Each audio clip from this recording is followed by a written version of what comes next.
Good to be joined by the alternate left fielder for the St. Louis Cardinals, Senator Eric Schmitt, the man who thought diving was not just an Olympic requirement, but also one for the congressional baseball game. That one struck to left field, and what a dive! Oh, what a great Eric play! Schmitt. Amazing catch down. Senator, how you recovering there? I feel pretty good. I mean, I'm a little scraped up, but it was all worth it, my friend. It was worth the glory. So absolutely. Beside the good domestic stuff like the Cards, we could talk foreign policy. I know every news outlet has been hammered with it. I've been hit with it here in New York constantly. So let's talk about something that actually matters just a bit more to the constituents, eh? You've got the Scam Act, the SCAM Act. You put it forward. A big topic of conversation among the average everyday American is how many news stories we're seeing of whether they're illegal migrants or legal migrants or whatever you want to call them that are engaging in massive government fraud at the state and federal level.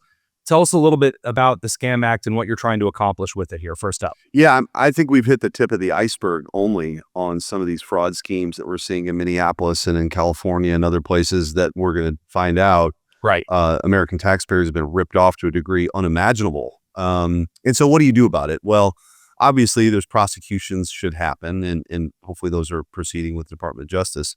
But it also, I think, raises the question, which is what the Scam Act addresses, which is more deep denaturalizations and deportations. And so you can't come to this country with the intent here to set up shop and create this phony daycare and bilk taxpayers and think we're not going to denaturalize you and send you home. And I think that's what we need to do next. And so the Overton window is shifting, and I think it's a good thing. We're not just talking about illegal immigration anymore. We've effectively closed the border.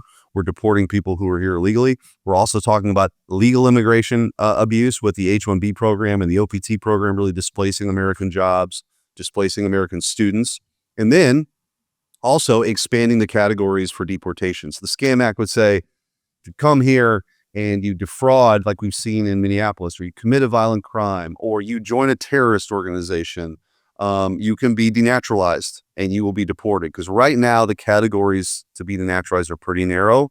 The Trump administration is doing more than ever before, but we want to expand those categories and get these bad actors out of our country. What's one of the reasons that we've seen the categories, what's one of the reasons the categories were previously so narrow for beginning the denaturalization process? It sounds like maybe at first glance that's an oversight. I don't necessarily think so, though. I want to get your thoughts. Why were originally the categories so narrow there? Well, the Supreme Court and courts have been reluctant to provide for a broader category or pathway for denaturalizations that go anywhere beyond just sort of fraud in the inducement. What do I mean by that? Lying on your application, to become a naturalized citizen. But we've seen examples where we brought up in a hearing we had in my subcommittee a couple of weeks ago where somebody refused to take the oath and had some wild points of view on Sharia law. All were known.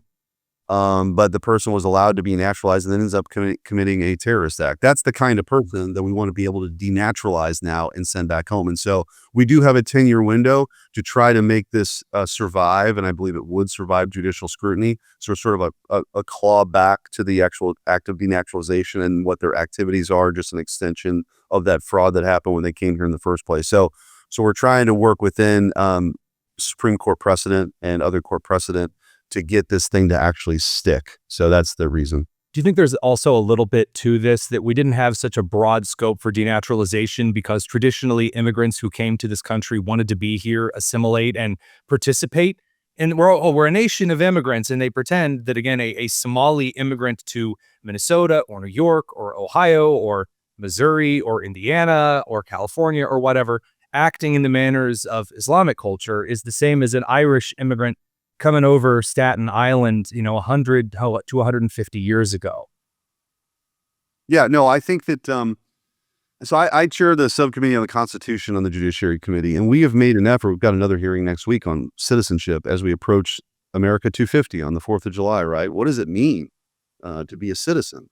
And this is an important responsibility, and I think what it is gets degraded and diluted if we accept the idea that people can come here and rip us off and commit the fraud just because they want to become a citizen and do these things, right? And so you're right. Like, you think the people that came here, they wanted to build things, they wanted to settle things. We united a continent, and people got on wagon trains, and they went across really rough terrain and tamed a continent. I mean, they built America, and we used to believe in things called assimilation. The left has tried to turn that into a 4-letter word. And I don't think we should accept that anymore. This country is a great place, and it means something to be an American. We believe in an idea. We believe in this place. This isn't some just like economic zone that you flood the zone with from people all around the world who aren't vetted and don't really want to become Americans. Right. And so I think these conversations are important at America 250 here. To your point on assimilation, I think one of the reasons we see a lot of the left and even the libertarianish crew shy away from using any kind of concept of assimilation is that they despise the concept of American culture, which has been dominant since before the end of World War II. And they think that if anything, if there is American culture, which usually they don't admit exists, they call it no culture. But they claim that this kind of stuff is damaging. So I guess it's asking people to assimilate is they're perpetuating the system of violence, Senator Schmitt. I mean, how do you even communicate the necessities of assimilation to some of your colleagues in the Senate who I'm not even quite sure are literate? Well, I think we got to reject the premise that America isn't exceptional. I mean, one of the worst things Barack Obama said, he said many things, was they asked him if he believed in American exceptionalism. And he said something like, yeah, I do, as much as, the Irish prime minister believes in Irish exceptionalism, or the Spanish prime minister believes in, Such Spanish feckless exceptionalism. cowardice. And this is the entirety of the point. Like, this is a country that is unique and set apart from history, made this really bold declaration about our rights come from God and the government's role is to protect those rights. Pluribus unum, out of many, one. What's that? Like our e pluribus unum means out of many, one, not out of many, many. Yeah, right. And so anyway, I think we have to reject the premise and also push back on these efforts by the left to really undermine the core fabric of our country with stupid initiatives like DEI, which pitted everybody into the lens of oppressor and oppressed, and critical race theory was part of the same thing. This was all sort of cultural Marxism meant to divide us. Right. And I think what you're seeing now with events like the UFC thing, or the things that are happening in America 250, or when a U.S. senator lays it out on the warning track and bloodies up his nose playing the national pastime. This is a celebration of our culture, of America, and we should lean into that, never apologize for it.